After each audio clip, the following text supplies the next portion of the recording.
Hey, this is Kaz, and this is Nightmares at Midnight.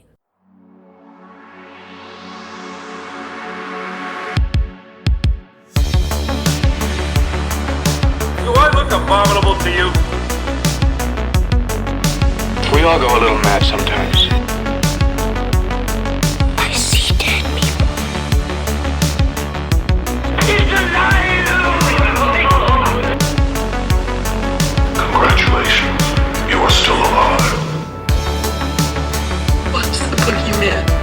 As a matter of fact, it was. Meanwhile, Whatever you do, don't fall asleep. I'm your number one fan. There's nothing to worry about. You're gonna be just fine. I'll take good care of you. I'm your number one fan.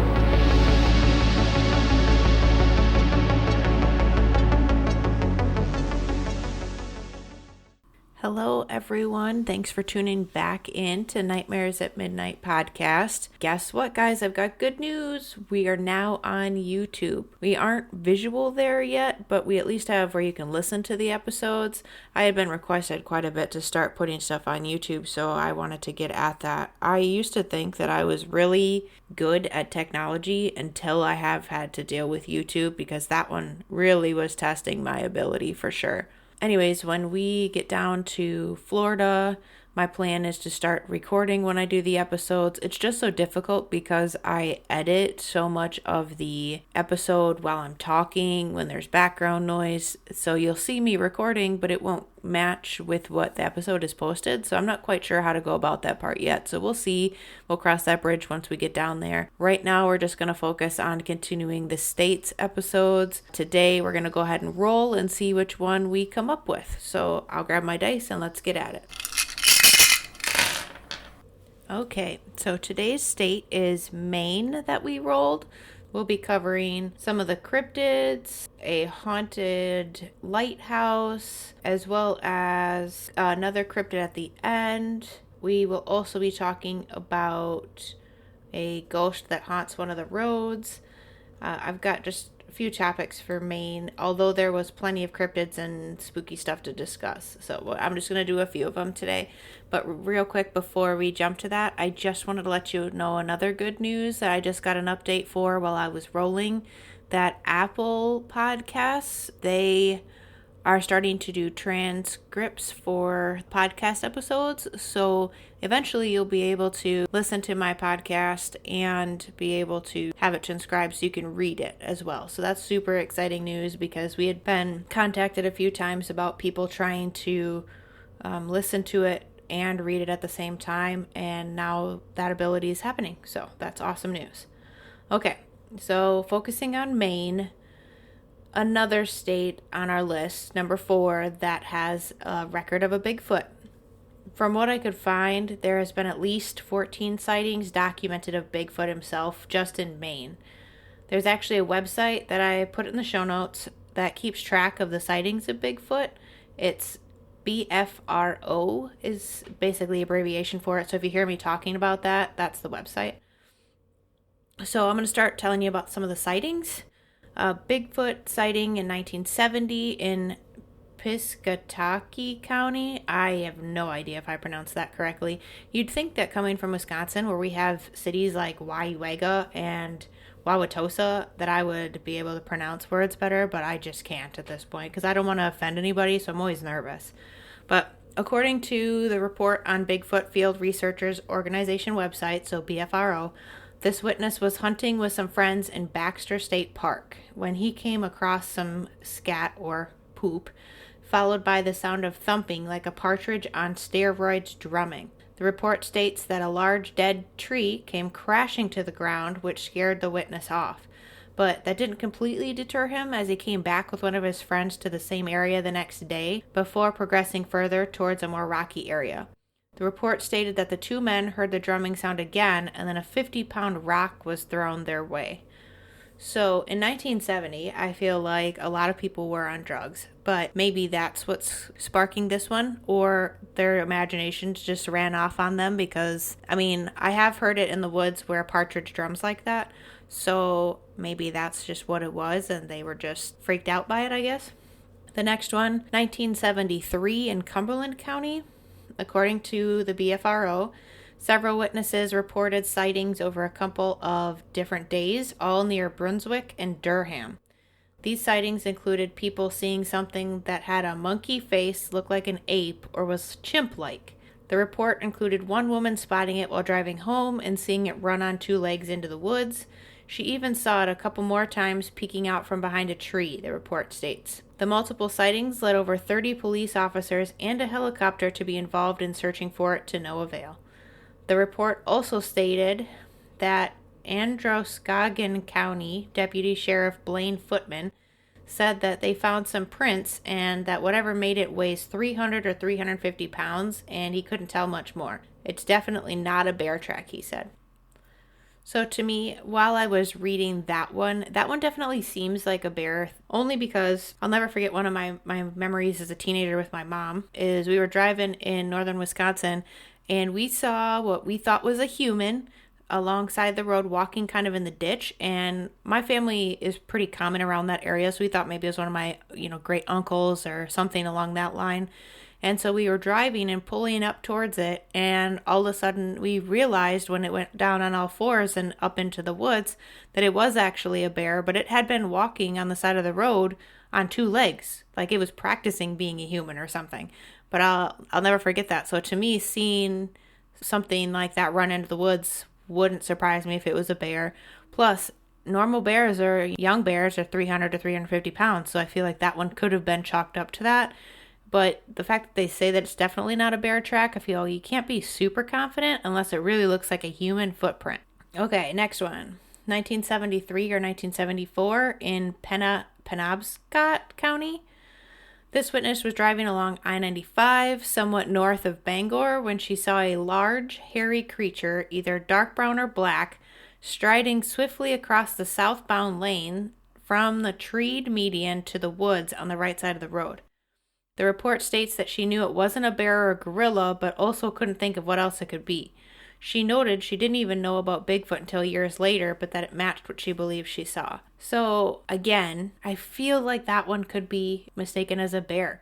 I don't know, I guess, what the Maine population is for grizzlies, but grizzlies are big bears. So if they're up on 2 feet, 2 legs, it very well would be tall, and I just feel like these ones could be crossed with bears. But I'm not saying Bigfoot doesn't exist, but maybe this one could be that. Another sighting in 1974 in York County. This witness was camping with his girlfriend in the Pine Barrens in the Kennebunk area when he initially heard what he thought was a bear move by the tent. The witness said in the report that he then heard, quote, whatever it was let out a scream that made every hair on his body stand straight out and nearly gave him a heart attack. The report stated that the witness went out to investigate after he thought the creature had left, only to find impressions in the grass that were headed toward a cliff. Okay, so this one, if there's a scream like that, I don't feel like it could be a bear, because bears don't typically scream. They like sniff and growl, and it's like low, deep noises, not necessarily screaming like that. So to me, this one could be a Wendigo, this could be the Skinwalker, this could be the Chupacabra. I haven't heard of chupacabras in Maine, but I mean, who knows at this point? Or it could have just been another person, or somebody on drugs, or, something like that. I guess drunk. I don't know. But I feel like that one necessarily wouldn't be a bear. It very well could be Bigfoot. I'm trying to justify that it might not be Bigfoot, but it very well could be. Next one is 1985 in York County. So that is the second one so far in York County. This one, 11 years later. This witness was cutting firewood when he heard a noise, thinking it might be a moose. After not seeing anything, the noise happened again, the report states, and the witness saw a creature looking right at him about 30 feet away before he decided to leave. It was just standing there watching me. That one, there's not a whole lot of detail about what it was that was watching him, but as somebody who has come upon a moose like that, or had a moose come upon them, which we have because we've had several in our yard, they're not, to me anyways, they're not super quiet animals. Like, you can hear them because they're large. So I feel like you would know if it's a moose and bear. As someone who has hunted bear before, you can typically hear them like rustling around or sniffing. You can also smell bear pretty typically ahead of time. They smell like garbage. They smell awful. So to me, you'd be able to know if it was a bear or not. So I'm not really sure what this one is because there's not a lot of detail of what it looked like.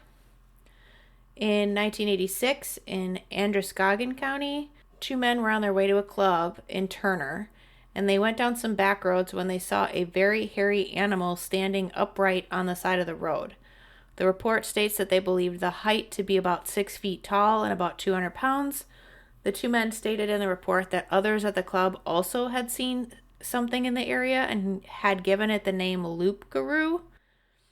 So I don't know why Loop-Garou, that's weird. But one thing I was thinking about when I was reading that one was I don't know how commonly bears get mange, but I feel like that could have been something like that. That's a small bear for 200 pounds. So, I mean, that one could be a young Bigfoot. In 1996 or 1997 in Hancock County, 2 sisters were driving to school in Bucksport when they saw a creature on 2 feet with very dark, shaggy hair in the road. It apparently stood there for a few minutes staring at them before it went into the woods. I can only imagine if I was a teenager and I was driving and come upon this very hairy creature in the middle of the road. I don't know that I would sit there and wait for it to move on my own, like on its own. I'm pretty sure that I would be out of there super fast. But I feel like that's also, there was one earlier that I was reading that I was like, that sounds like a horror movie, and people don't understand in horror movies that you don't go towards the sound. You don't go check it out. That's how people die in scary movies. So I feel like I'm not going to hang around if there's something that shouldn't be happening. Okay. In 1999 in Androscoggin County, I feel like we've had another one. Yeah, we had two so far. So we've had 2 in York County and 2 in Androscoggin County. This one, 2 witnesses were at the corner of Route 11 and North Raymond Road in Poland when they saw a big hairy thing in the bushes. They only saw it for a brief moment when the headlights caught it, the report stated. The report also mentioned this area has a history of sightings. So, yes, we've heard of Androscoggin County before. I'm assuming Poland is the city in Maine because otherwise it wouldn't make much sense. Big hairy thing in the bushes. I feel like that can be chalked up to a bear. But if you look at the typical cliche pictures of Bigfoot, and then if you disregard the 1990 movies that really were incorporating Bigfoot, then you get a little bit closer to like a orangutan bear creature with human feet. I don't know. But I feel like those ones could commonly probably get crossed over, especially if it's a bear with mange or really skinny bear, which wasn't very common. But I mean, the chances of them walking on 2 feet are probable. So I feel like some of those could be mistaken. But unless you see their face and it's a, more humanoid type face, that could be more on the Bigfoot side because clearly bear have different faces. They have longer noses and wider faces, and their ears are clearly different. The next sighting was in 2001 in Oxford County. This witness was camping near South Arm Campgrounds and Elephant Mountain. The report states that during the night he heard the most unnatural sounds, and he heard it again a few times the following night. BFRO investigator John Perry had a follow-up investigation report where he stated that a black bear couldn't be ruled out as a possible source of the sound. He added that there was still a possibility that it could have been a Sasquatch. The next sighting was in 2015 in Waldo County. So I'm reading these off of the website, the different sightings. So that's quite a jump, the 2001 to 2015. But Sasquatch, Bigfoot could have taken a couple years off, maybe. Retired. Who knows? A picture captured on a trail camera revealed a Bigfoot that appears to be hiding behind a small fir tree, though it is hard to say based on the quality of the picture. BFRO investigator Jeff Shepard's follow-up report, he commented that the area is secluded and it's a rural part and is rumored to be haunted. He added that other hunters have mentioned sightings but have not submitted reports. One thing that I noticed with this one is it talked about the quality of the pictures. I feel like pictures and AI now kind of limit for cryptids and hauntings because so many people can just create it. They can go put on a costume and then edit the picture to really make it look like they aren't, a human, to make them look more like they're ghosts or creatures, which really affects believing in sightings now. And that to me is very frustrating because I'm somebody who wants to see that actual scientific proof, that those pictures, those records, and I feel like you can't have the realness of it with so many people just creating these bullshit pictures. In 2016, in Oxford County again, there was a husband and wife that were tracking a moose in northern Maine when they came across a huge 5-toed track, which is a very unusual track for anywhere in the Northeast. He estimated the track to be about 20 to 22 inches long and about 8 to 10 inches wide, so that is huge. The report also stated that while they didn't see any Bigfoot, they did notice a bunch of tree breaks in the area. So one thing I've noticed with a lot of reports and while doing research for Bigfoots, Bigfoots, what's the plural of Bigfoot? Big feets. That sounds way cooler. So one thing I've noticed while researching them is that commonly people will take pictures of tree breaks. Now, tree breaks to me don't exactly prove that there is a Bigfoot. I feel like trees rot, or bears tend to do like bear scratches where they lean on trees and scratch their backs or sharpen their nails, and in turn the tree dies and falls over, or they push it over.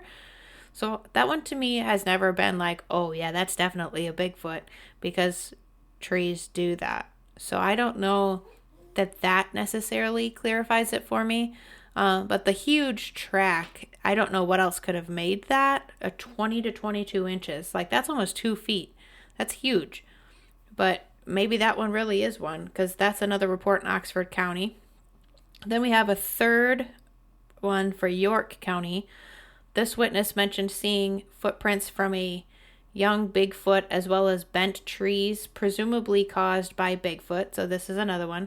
The witness said in the report, I have seen footprints of what I believe is a juvenile Bigfoot.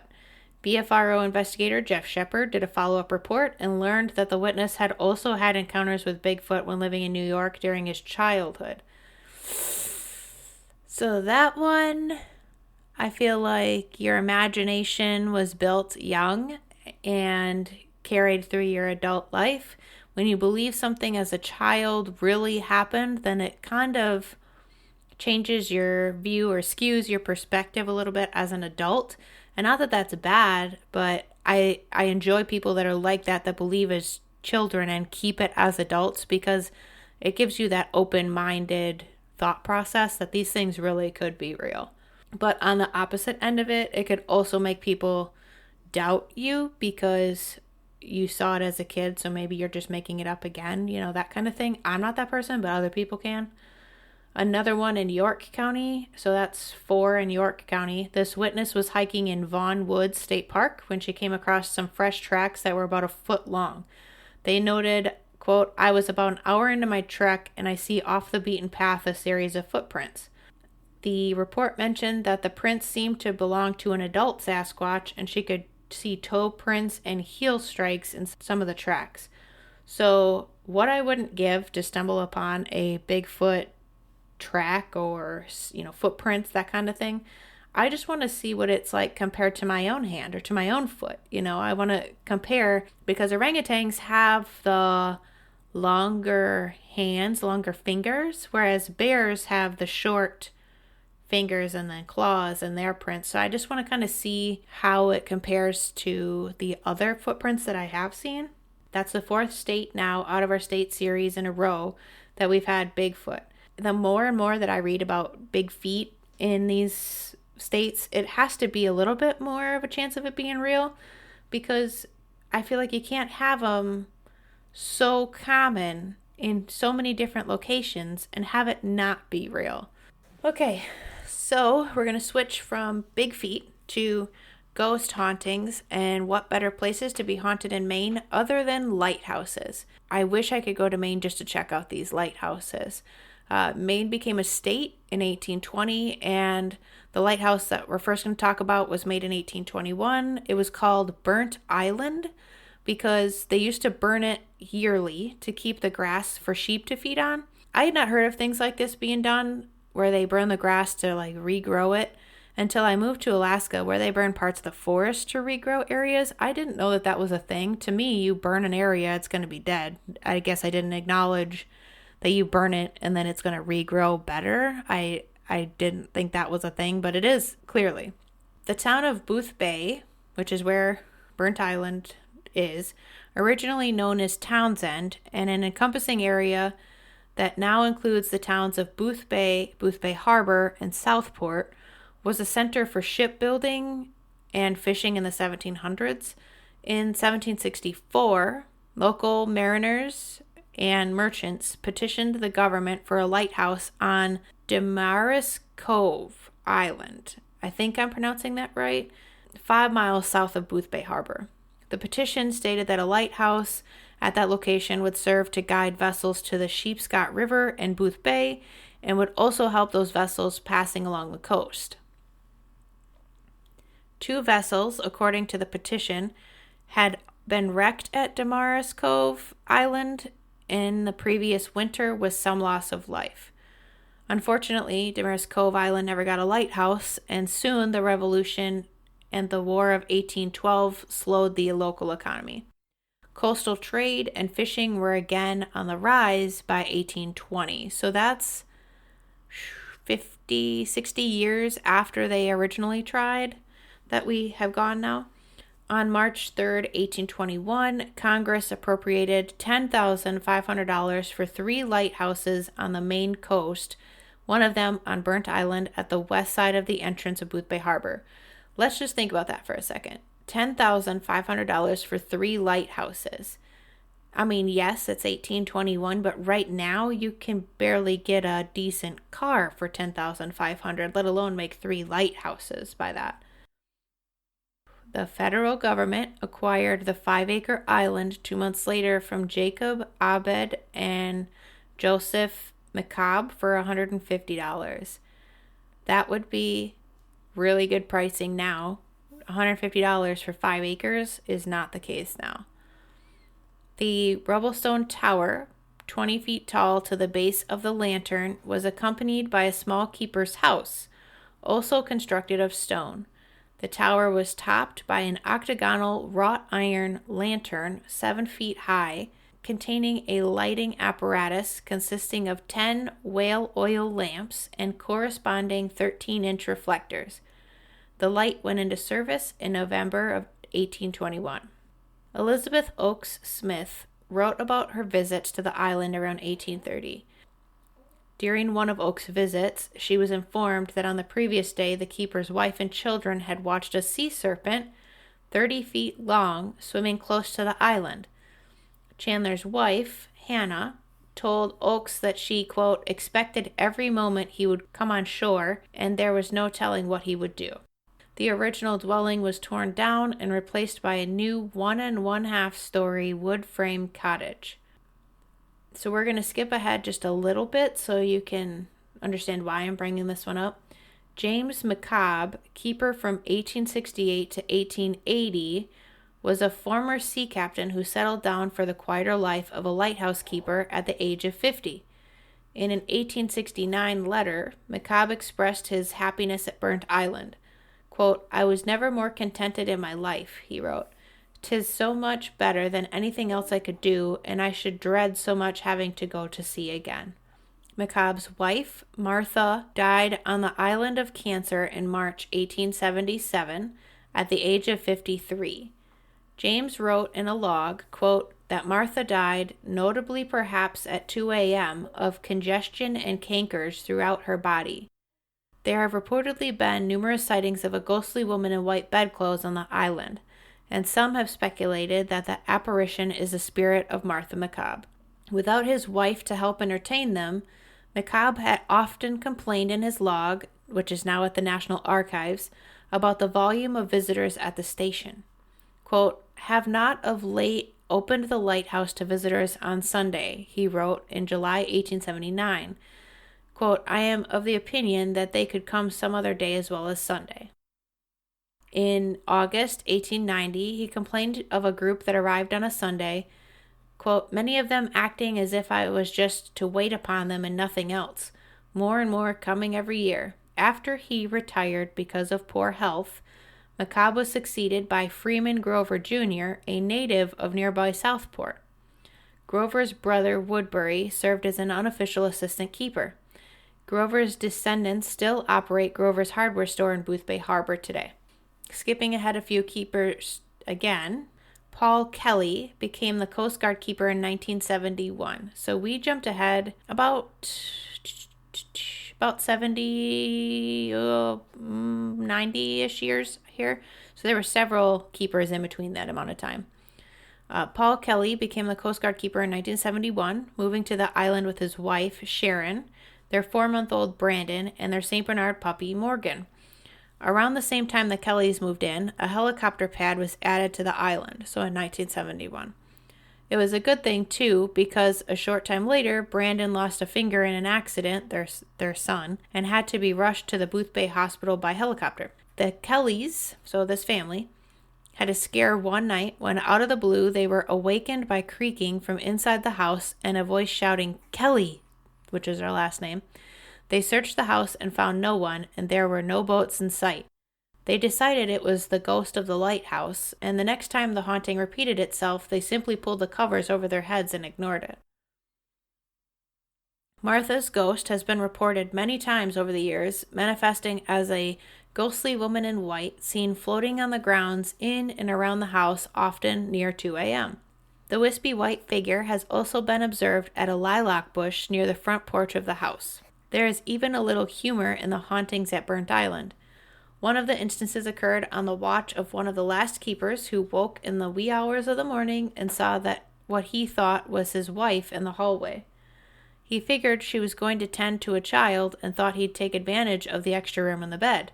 Well, he rolled over to stretch out and rolled on top of his wife, to the surprise of both of them. He searched the house for the elusive intruder but found no one. That end part gives me the chills, because then you have to be concerned about an intruder from that point forward. Once you see someone who doesn't belong in your house, I can't imagine you'd forget it, especially somebody that looks like your wife but isn't your wife. That's just, nope, no thanks. So sticking with the water theme we got going here, deep in the chilly water of Casco Bay, some say a mystery lurks. One with reported sightings dating as far back as the birth of our nation. Her existence has never been proven, which is literally the definition of cryptid, but her name is steeped in legend. Cassie, the Casco Bay Sea Serpent. Veteran cryptozoologist and director of the International Cryptozoology Museum in Portland, Lorne Coleman has investigated the fabled creature for years. He's researched stories of Cassie's sightings, including one of the earliest accounts from 1779 by a young, not yet Commodore, Edward Preble. The account states that Preble once saw a strange serpent-like creature in the bay during his time as a young sailor. Coleman says, despite the name, sea serpents would more likely be mammals rather than snake-like animals. His interest in Cassie is as much a fascination as it is the basis of his field.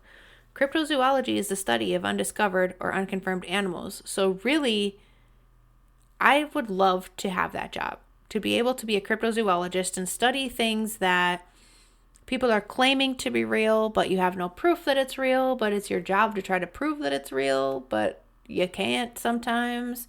So that to me would be, I don't know, just an interesting job to have.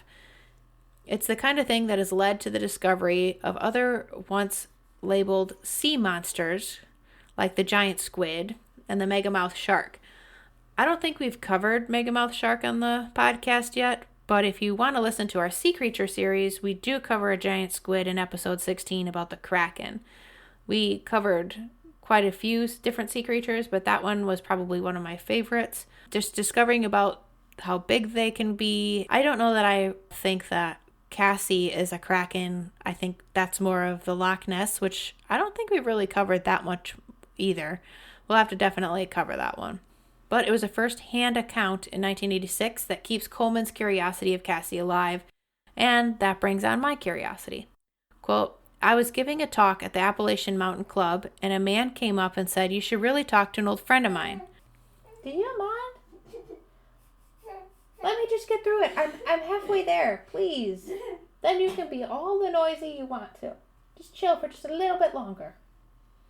I'm waiting for her to scream randomly when you're talking about a scary part. Okay. That man was then 81-year-old fisherman Ole Mikkelsen. He recounted to Coleman a day in June of 1958 when he and his first mate were fishing off the coast of Cape Elizabeth. Mikkelsen told Coleman they suddenly saw a large serpent creature colored like a flounder swimming toward them. Coleman said, I can't do this when you're making noise. I can't. You should put that in there, that part.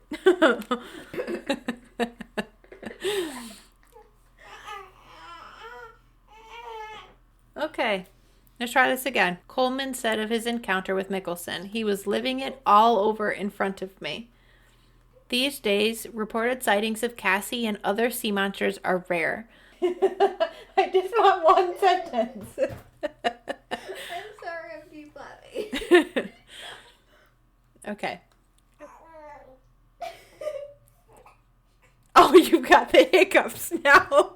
I may as well quit. Sorry to interrupt this portion, but my baby now has hiccups in the pod lab. So we gotta take a brief pause because she's got the hiccups, and I can only imagine trying to tell you about sea serpents and hearing the hiccuping in the background. But we'll be right back. Kayla's Kitchen and Closet. Downtown Park Falls is your local one-stop shop. Stop by the kitchen, open Monday through Friday, 8 a.m. to 2 p.m., where they are serving up your favorites for breakfast and lunch, along with their always tasty lattes, frappes, desserts, and much more. The Closet is open Monday through Friday, 8 a.m. to 5 p.m., and Saturday, 9 a.m. to 3 p.m. They have everything you need from lounging at home to attending a special event, including jewelry, shoes, and accessories. Find the perfect outfit, a tasty treat, or just the right gift at Kayla's Kitchen and Closet, downtown Park Falls, or online at kaylaskitchenandcloset.com. Kayla and the crew are always there for you. But rather than writing the beast off as a myth, Coleman offers an alternative reason. The sea serpents that are out there now know how to avoid those ships. The big noises, the big ships that are very dangerous, they are like highways and they avoid them. If she does exist, keep an eye on Casco Bay, because you too might just see Cassie peeking out of the water. Switching from lighthouses and water to roads in Maine here, there are a few roads in Maine that cause chills to run down the spine, but none quite like Route 182 in Hancock in Washington counties. While reading this and researching for scary stuff in Maine, I came across Route 182 a handful of times, and so I figured I'd just cover that one to begin with. There's rumor of an accident that took place here involving a young couple. Now, the timing is debated. This is kind of one of those legend situations where some say it was in the 1970s and involved a post-prom drive. Others say it was in the 1800s and involved a toppled carriage. But most people agree that a horrible accident took place and that the ripples are still felt. This road is also prone to fog, making figures blur. Most refer to her as Catherine, and she appears to be without a head. Now this one I don't understand because I don't understand how they can see her without a head, but here we go. As the story goes, she was with a man when the car, or carriage, was involved in an accident. She lost her head, and her companion's body was never found. She's now relegated to an afterlife of roaming Route 182 for help while she searches for her boyfriend, Beau's body. And while many ghost stories don't include much interference from the apparitions themselves, this one is different. Catherine needs help, and if you don't provide it, she won't be happy. If you don't offer to assist Catherine, you might face your own deadly accident, or you might be plagued with bad luck for years. But there have been other accidents here. Some say those are folks who ran into Catherine on the same road. While researching 182 and while researching Catherine, I came across another story that kind of intertwined with this one. It was a story from a police officer, actually, who was driving down this road and had just gotten done with a long shift. And while driving, a truck pulled out behind him, which this truck has been noted as being called like the demon truck of 182. And he would get behind you, and if he didn't like how fast you were going, he would run you off the road. So this cop saw the truck and decided, no big deal. It was just a truck on the regular highway. Well, after about a half an hour of driving, he decided he was going to go a little bit faster. He was getting tired, wanting to get home. And turns out this truck bumped the back of his car or rammed the back of his car. So that way the car spun out and ended up hitting a tree. Well, the cop lived, but when everybody got there to help him, he was like, it was this truck, we need to find it. And it turns out that when they were checking out the cop's car, there was no damage from being rammed. But the cop fully believes that there was a truck there and that it rammed him. That's his story.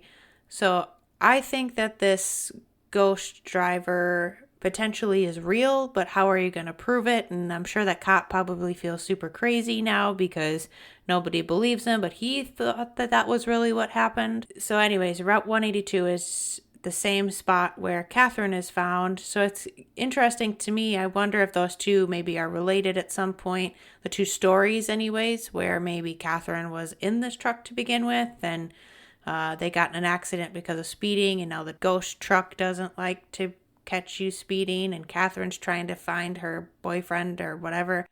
This is an interesting tale. I feel like there's a lot of roads that are like that, where there's some sort of spooky story intertwined with it, and it typically has to do with an accident or somebody dying on the road and then you seeing them. That one to me is pretty common. I don't know if I necessarily believe that can happen. I don't see why it couldn't if the energy is still around, but who knows?